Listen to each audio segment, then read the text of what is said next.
Well, good morning, everyone, and welcome again to another live this morning and soon to be podcast. And good to have you on with us this morning. We'll wait a few minutes as people come on, and it's always good to see you guys. Okay, so we got lots of questions this morning. We'll go over them, and I think I'll be able to cover them. And our staff is on this morning, Brandy and the boss and Nick and Diane. How are you? Andrea, good morning. Andrea, have you had your coffee yet? Sandy, loud. We got a lot of feedback on the coffee vitamin C yesterday. So I actually have a few more questions about that. And Keith, good morning. Nicole and Jeanette, good morning. Let me just see. I missed somebody up here. Dawn, how are you?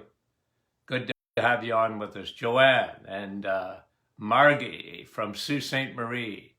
And Jane, good Friday morning to you too. And Jeanette, good to have you on with us this morning. Good morning from Michigan, Anne Marie. Good to have you on with us this morning. And Joss from Sturgeon Falls, and Deb from Harrow, and Donna, good to have you on. Micheline, bonjour. And it's good. Hope you're having a great day so far. Guylaine, bonjour. And Rebecca, good. We got lots of our steady eddies that come on with us every morning, and Lise. And to those who are visiting this site, maybe for the first time this morning, I want to welcome you. Okay, so it's everything behind the news. Generally, I just go in to find, studies, and we talk mostly about nutrition, but we hit a lot of other things too. Everything health. Gloria, good to be with you. Okay, let's get going. Werner, how are you? And Betty from New Brunswick. And Laura. We go coast to coast and then around the world. Yesterday we had from Saudi Arabia, Pakistan, and other places. And the Philippines. The Philippines yesterday. Okay, and Tammy. Okay, so, hey, guess what, Tammy? I will answer that question this morning. And Ezrut, that's a different name. How are you? Janice and Claudie. Okay, here we go. One of the questions that was asked was about diverticulosis. Okay, what is it? And some people have been asking that questions. It's very common today, by the way, and I think it's big time misdiagnosed because it's not always easy to find. But diverticulosis is when you actually got little pouches that form within your gut, and it'll become diverticulitis. So diverticulosis is a chronic condition of the gut, and diverticulitis is when it gets impacted. It's like you would get an impacted tooth. And if anybody's ever had an impacted tooth or whatever, ain't no fun. When your gut is sore, it ain't no fun. And so, as I was saying to you yesterday, I'm a why guy. Why is it happening? Okay? IBS is when usually you get that diagnosis. IBS is when doctors don't know what you have. Your bowel's irritated. Okay, you don't have to be a rocket scientist, and you don't have to go to your doctor to know that your bowel is irritated. Oh, you have IBS. Yeah. Why do I have IBS? Okay. And a lot of IBS is misdiagnosed diverticulosis. Okay. And what I used to do in the office, if the patient come in and say, well, my gut's bugging me, which was every day, I literally would palpate the area, because it's amazing what happens when you palpate. Like, I understand that they do the scopes and everything like that, and the colonoscopies and this and that. But my old-fashioned training was literally put your hands on the area, find it. And a lot of times what I would do is palpate, and I would go to the transverse colon. Now let me show you. I'm going to just bring out a chart here. Okay? So we're going to look at the digestive tract, okay? And you can see here, okay? You can see the gut. You got lots of it. It's about 26 feet. If you take it and spread it, you would cover a tennis court with your gut. So there's a lot of things that can go wrong in the bowel. But I just want to show you here. Look where my pen is. And I don't know if you can see this. I'm going to bring that up real close. You see those little pouches? This is the transverse colon, okay? It's on your left-hand side of your gut. So when I would palpate, put my hands on their gut, I would start at the top. I would check the gut, the stomach, you see? Put your hand right there. Eat. Because that could be H. pylori. It could be, right in this area here is where you get SIFO or SIBO. They call it SIBO. I call it SIFO. Small intestine bacterial. I don't believe it's bacterial. I believe it's fungal. And that's usually a big problem in the gut, okay? So as we take the gut, but if you see here, when you see these little pouches, I hope you can see them there, those are diverticuli. Diverticulosis, okay? And a lot of times, like I said, it's misdiagnosed because they can't find it. Sometimes those little pouches are so small, they can't see them. Now, usually in a colonoscopy, they will see them. But my word, you don't have to wait till you get a colonoscopy to find out if you have diverticulosis or not. Okay?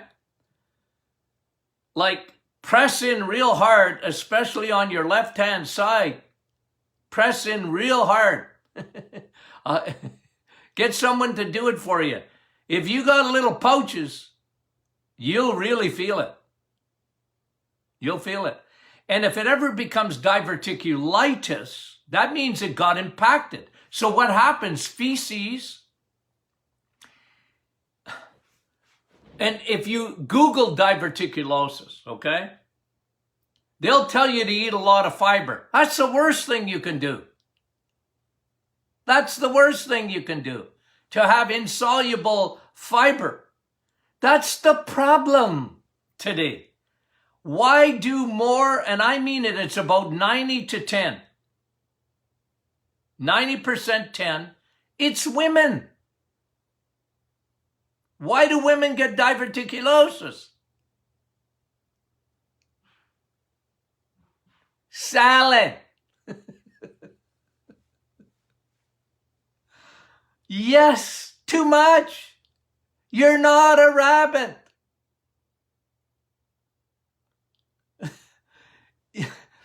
You're not breaking that stuff down. Where does spinach get caught? In your teeth.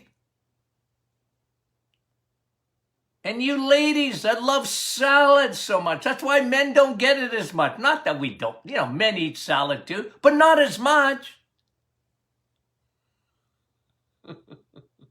No, but seriously, we eat fiber is so overrated. It is overrated.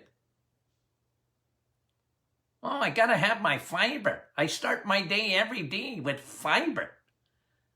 Well, it's overrated. And look, if you got a gut, then nothing bugs your gut. Who cares so much, right? But I often tell patients, I actually talked to a few yesterday. Now, guys, if you don't know this, at the Martin Clinic, we like to answer your questions, so don't be shy. We will answer your questions. And, our staff is fabulous for that. And they're always asking me questions that you're asking me. Sometimes I sometimes I jump online or whatever and answer the question directly. But one of the things that I see today, it's like a scourge in society, is gut issues, and especially with women. Yeah. And look, when you do the reset, let me just tell you how you can help heal diverticulosis. You got little pouches? Number 1, probiotic. Number 2, give your gut a rest. I was saying to a patient, listen, Linda, listen. Rope your diet in. Oh, doc, I love variety. And I know the variety is the spice of life, but not if you have digestive issues. Your gut is angry. Stop eating fiber. It's angry, doc. I know. You know, your stomach's going, you're bloated, you're gas, and, oh, doc, it doesn't matter what I eat, my gut's sore. Yeah, stop eating. And especially stop eating roughage and seeds and nuts. You see, when I put you on the reset, the reset is so good for your gut.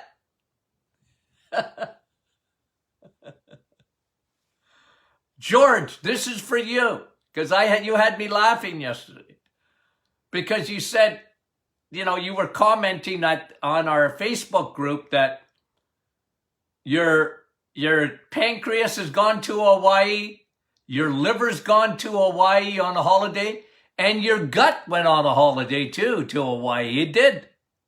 All 26 feet. You have to buy 2 tickets to put your bowel on the plane to get to Hawaii. No, but seriously, you give your gut a rest. You're fasting without fasting. I don't know if I shouldn't rename my book that. So far, I got the diet your doctor won't share with you. Because they won't. They won't share this one. I promise you that. They won't share eggs, meat, and cheese. Okay? But it gives your gut a rest for at least 4 reasons that I can tell you why.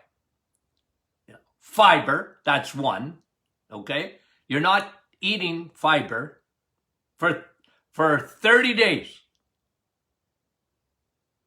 4 weeks and 2. So I've been getting a lot of that. Is it 28 days, doc, or is it 30? Well, I'll tell you what. At 28 days, if you go by 4 weeks, you've done it. It's a 30-day program, but at 28, you're done. Okay? But go 2 more days just for, it really is good for you. Because your pancreas is resting, your liver is getting cleaned out 100%, and your gut is resting. It's regenerating. The problem with our gut, once it becomes angry, it's irritated. And a lot of times it is diverticulosis, undiagnosed, little pouches, and they will heal. They will heal. But you're not a rabbit, nor a cow. A cow has 4 stomachs. There's a reason for that. So quit chewing on salad, which is glorified grass. It irritates the bowel. Like I said, if you've got a good stomach, a good bowel too, and nothing's wrong, okay, you get away with a lot of stuff. Okay, you do. But doesn't make it good for you. But seriously, I'm a big guy on rope it in. Oh, doc, that means I can only have a couple of foods. Yes. Only eat what doesn't bother you. Doesn't that make sense? I know but doc, I get tired of vitamin S steak. I know. I never do, by the way. I can have steak every night. My father, okay? I'm not kidding you. Well, my dad found out he was a diabetic. I was in grade 12. Okay? He came home, he says, I'm a diabetic. Now remember, I was in grade 12. I didn't even know what he was talking about. Like, I knew a little bit, but not much. I knew my grandfather had it. And my dad, it was very rare back in the, this was the 60s. Diabetes was extremely rare. I got bad genetics, guys, for diabetes. And when I talk to you about these things, and my dad, you know what? Every stinking night, we would eat. My dad would come home from the office, from the clinic, the Martin Clinic. And I'm not kidding you. He had steak every night. My dad was my hero. I used to sit beside him, even in high school. And when he'd come home and have his meal on his own, my mom had, because we were eating around 5, I guess, I can't remember exactly. But my dad didn't get home till his 6:30, 7 o'clock on most nights. He was busy. And what did he do? He ate steak because he was a diabetic. Imagine my dad back in the 60s knew enough. No more carbs.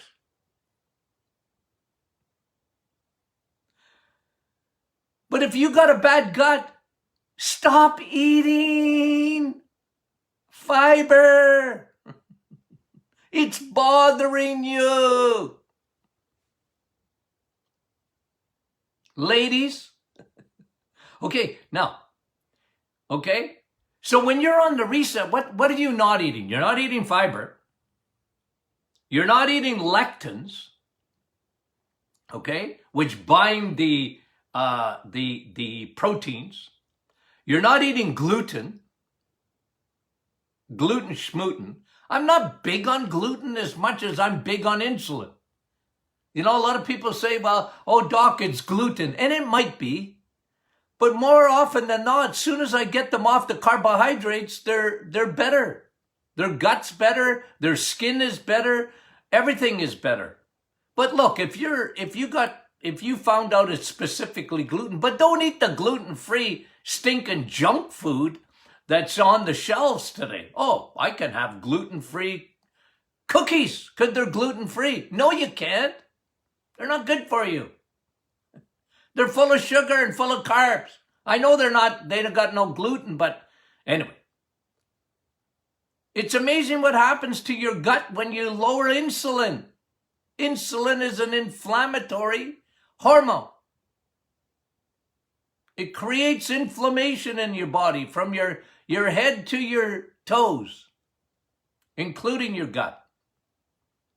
Okay? And you're not having cellulose. Do you know human beings, us, we don't have an enzyme called cellulase? And when you're eating vegetables, and I'm not against them, okay, please, okay? But we're not a rabbit. Rabbits have cellulase. We don't make it.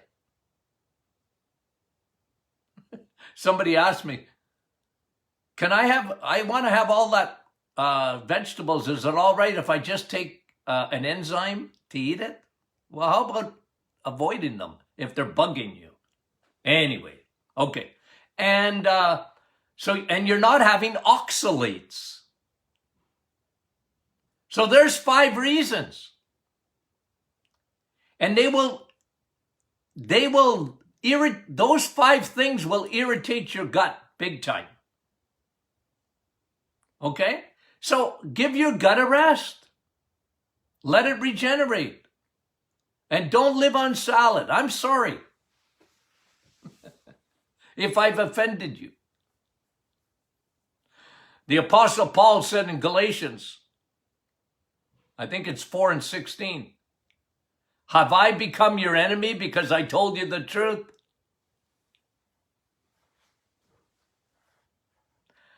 Guys, I'm just going to tell it as it is. I've been doing this for 46 years, and I'll tell you, we can fix guts and the worst of the worst.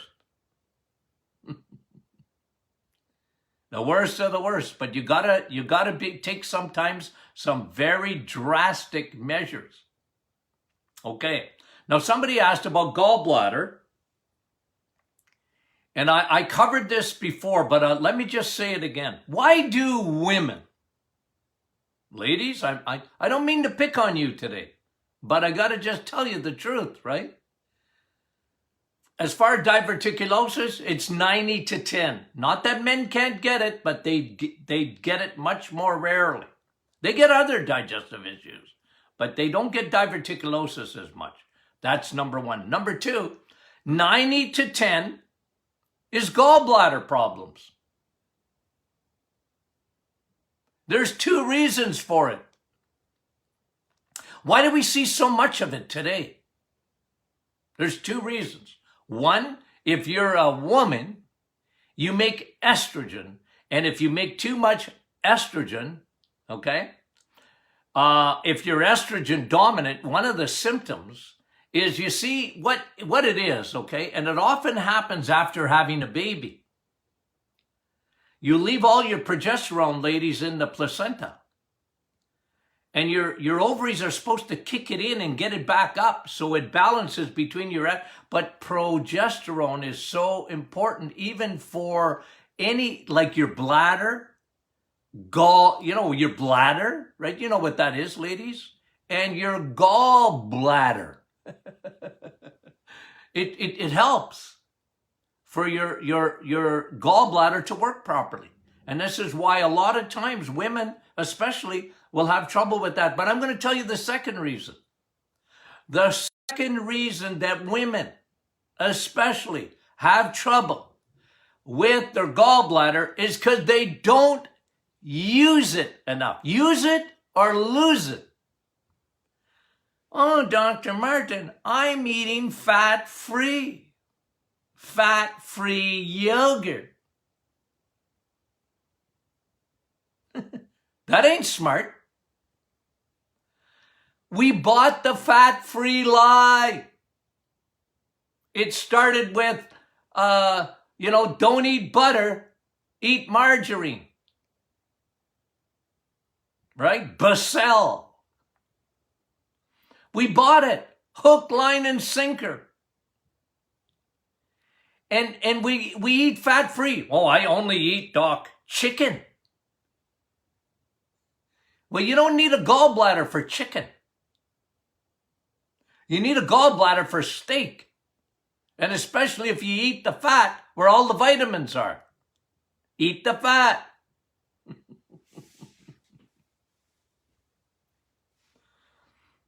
Yes, because your gallbladder is a reservoir of bile. It's a little pouch that holds on to bile.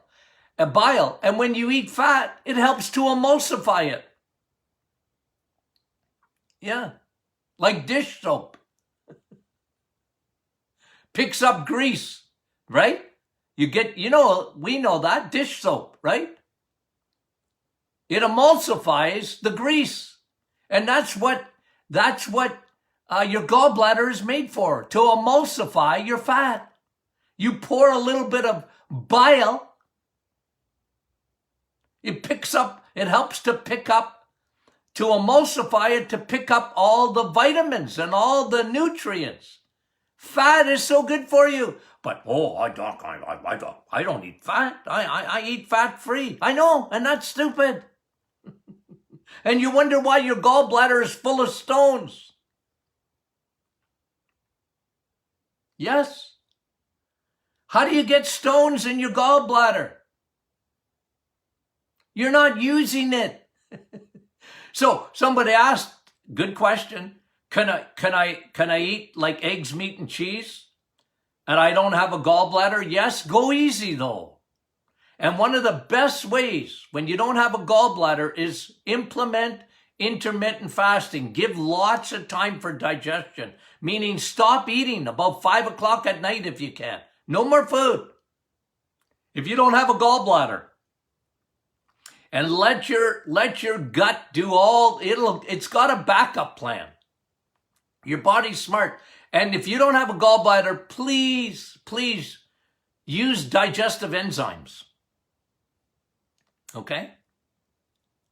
You should.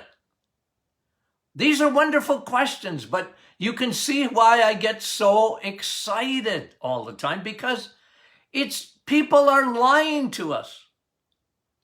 You go online and the gallbladder, oh, no wonder gallbladder, we eat too much fat. No, it's the opposite. It's like your muscles. Use them or lose them. God gave you a gallbladder. Use it. Otherwise, it's going to get full of stones. And quit eating so much salad.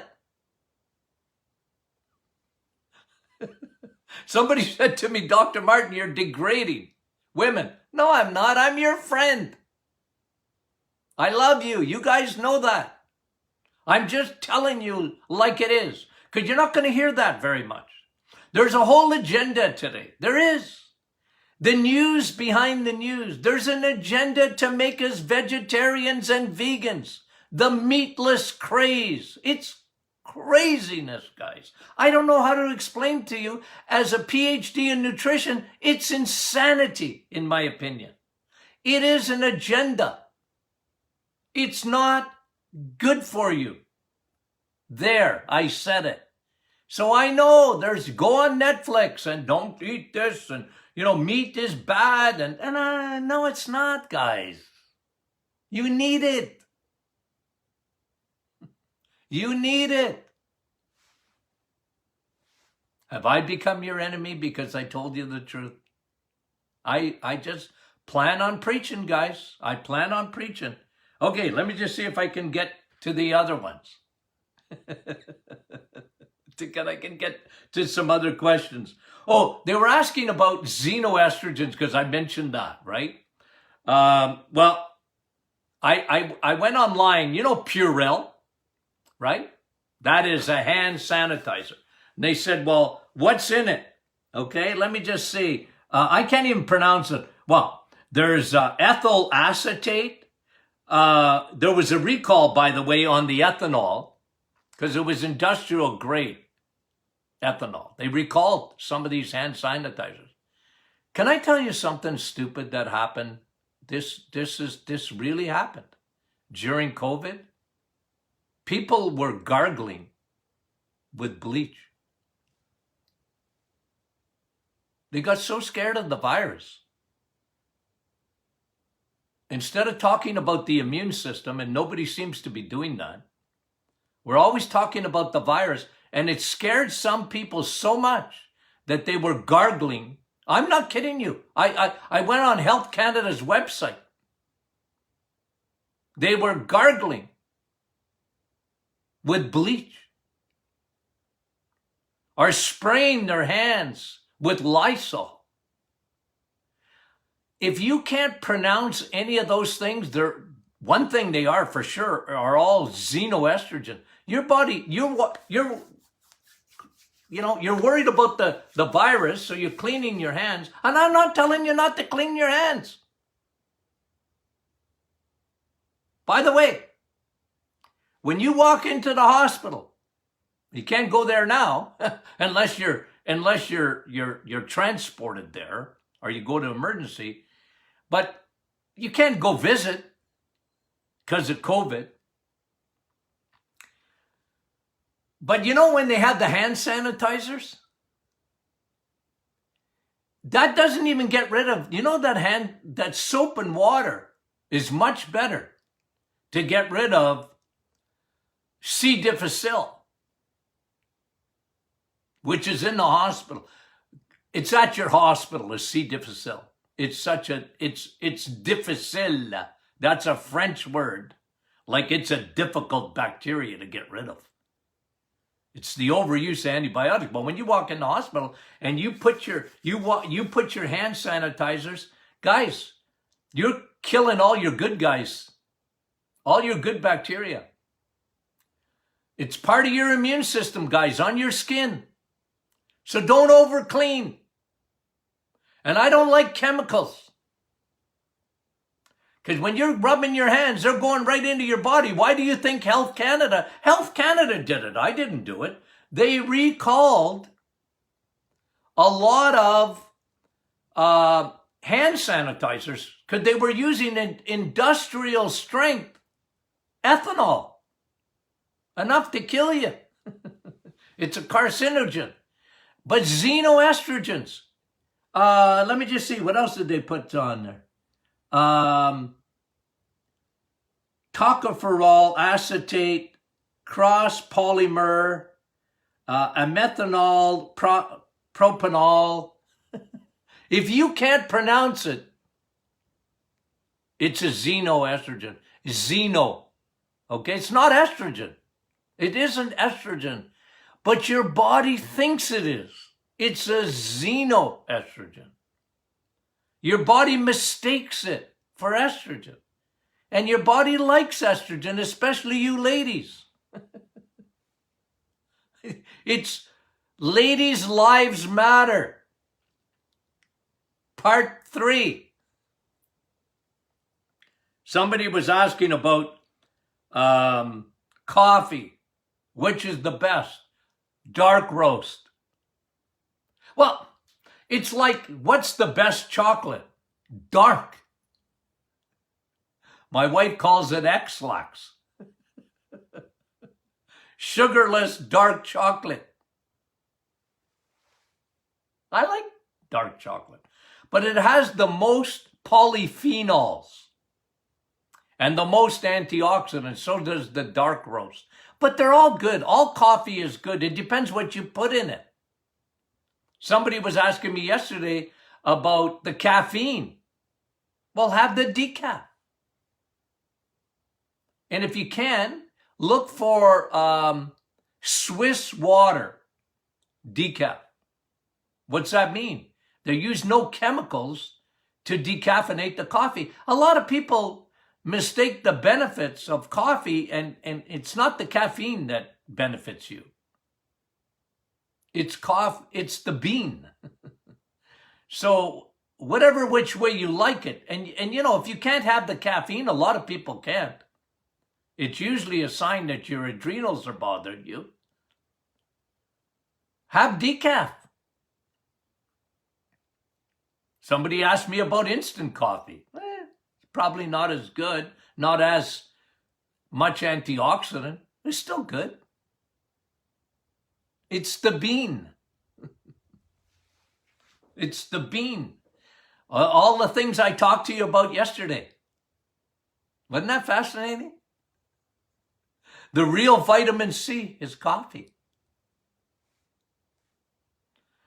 Take home point from yesterday, just in case you forgot it. The more sugar you eat, the more vitamin C, the other vitamin C that you need.